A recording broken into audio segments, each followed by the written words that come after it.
ओम श्री सिद्ध सोनदेव महाराज काशिलिंग बिरदेव वाळू मकना दसऱ्याच्या काही अलीकडेच आता मी इथं भक्त म्हणून या ठिकाणी आलो आहे. पण इथं आल्यानंतर बघितलं तर बाकीच्या बऱ्याच ठिकाणी देवाच्या ठिकाणी आम्ही दरबारामध्ये जात असतो.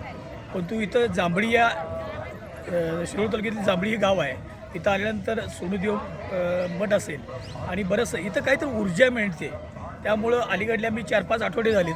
पण निश्चितपणानं सांगतो इथं येणारं त्यांचं मार्गदर्शन असेल, त्यांचा चरणस्पर्श असेल, त्यातून काही तर ऊर्जा मिळत असते. आणि इथं तिने स्वतःहून सांगतात की आंधळी बकरी इथं काही नाही आहे. जे काय असेल ते सरळ आहे, स्वच्छ आहे आणि उघडपणा नसतं.